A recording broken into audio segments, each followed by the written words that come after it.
Welcome back. We're still watching Smart Money on CNBC-TV18. I'm in conversation with Radhika Gupta, MD and CEO at Edelweiss Mutual Fund, and we're here to talk about why this could be India's decade.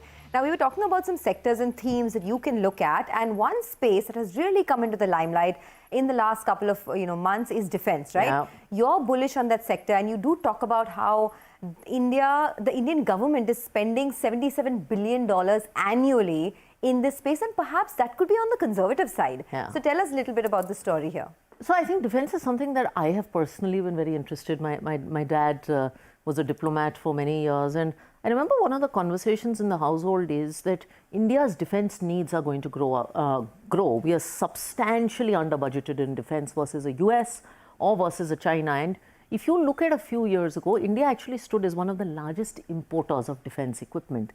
And I don't think anyone can be the world's third largest economy and keep importing planes from France or wherever it is. So, at some point, this push towards indigenization happened.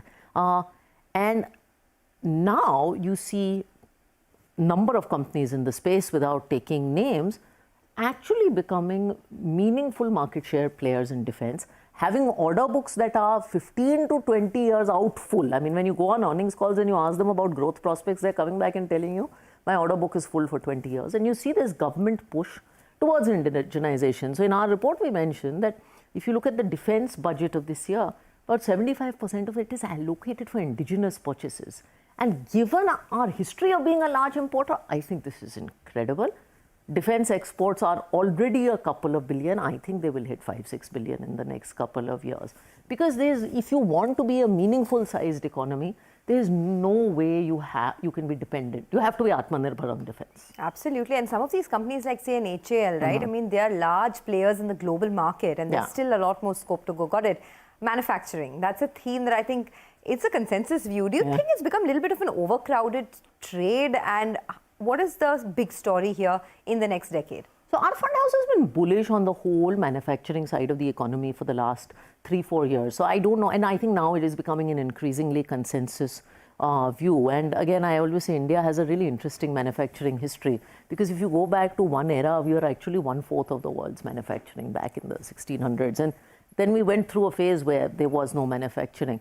I think a couple of things are working for manufacturing. One is the tax change that happened a few years ago for new manufacturing.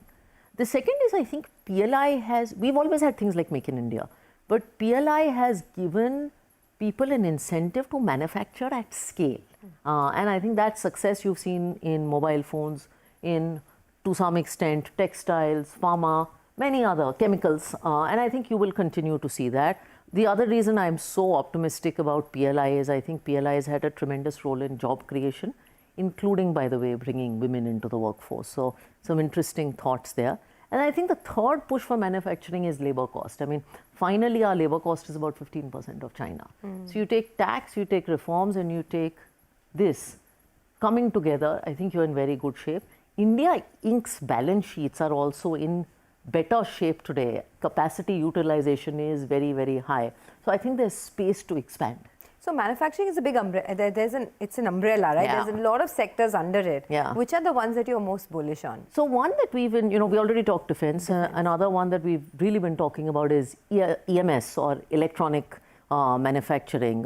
And that has so many applications, and I think it also becomes a very meaningful export story as well. Okay, the EMS space, and a lot of these stocks have given great returns to shareholders as well. Technology, right? That as a sector has grown tremendously over the last many years. The question is, of course, there are some hurdles as well in this space now, but is there more to go? So I think tech is, by the way, we've been discussing valuations, Sonia. Tech is one space where I don't think valuations have run up as much because after COVID and then sort of the interest rate hike, you saw tech companies really go through a tough run. So tech is one space that is not caught up with the market. So in fact, we think if you have to do tech, probably timing is very good from a tech point of view. I think tech in India has really evolved. Not many people would know that we now do about 200 billion in tech exports, which is incidentally larger than Saudi Arabia's crude oil exports. Oh, wow. And when you benchmark it that way, you realize how big our IT services industry has become, and the fact that it's only done that in 40 years, because effectively in 1980, the size of the export pie was nothing. I also think India is moving up value addition on the tech curve. So you've gone from being the back office to the rest of the world to hardware to e-commerce, and now you will have a meaningful AI and analytics play. So I think tech is a large industry that is also moving up the value chain. So that stat really stayed with me. $200 billion is India's tech exports, It's and much higher than Saudi Arabia's oil exports. Yeah, which is how much? About 170 billion. I mean, we crossed this a few years ago. And it's weird to compare tech and oil, but it's just to give you a perspective on how large tech as an industry has become. I still think if you look at the tech weight in our indices compared to a market like the US, it's much less. I mean, in the US, the top 10 companies, probably 7 out of them are tech companies. So tech can become an even bigger part of India's economy and market. Okay, well, those are all the sectors that you need to be looking at, but let's curb our enthusiasm a little bit, right? Because generally, when euphoria sets in, you tend to get carried away. Where are the caution points now in the market, and what's your outlook for 2024?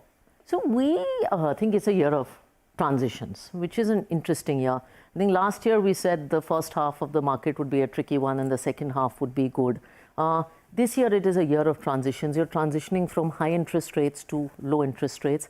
You have elections in two major economies of the world, the US and India, later in the UK. So you will have complex geopolitical nuances, and mid caps and small caps have in particular run up meaningfully in the last year. So this is a year of transitions when conversations change.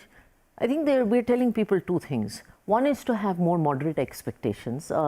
I have seen in capital markets that particularly when you have these 30-40% mid-cap rallies and small-cap rallies, people's expectations really go through the roof and they're often disappointed, especially new investors. The second is to approach investing with what we call a middle path. So there's also a temptation that, oh, a particular segment has done well, let's jump to fixed income, let's jump to large caps. And we're saying stay in the middle. If you really have to capture India as a decadal opportunity, which is what we've talked about, the approach needs to be more balanced. It needs to be more multi-cap, because if your IT and banking leaders are found in large cap, all your industrials and manufacturing leaders are found in mid and small cap. And we talked about the opportunity in financial services. Most listed AMCs, exchanges, depositories, capital markets companies are in that segment. So the approach really has to be a lot more middle path in nature. All right, well, we would have loved to carry on, and I think we'll have a larger discussion on another day. But for now, thank you so much, Radhika, for joining us, and Happy New Year once again to you. Thank you. Thank you so much. Happy New Year. Okay, with that, it's curtains down on this special edition of Smart Money. Thanks a lot for watching.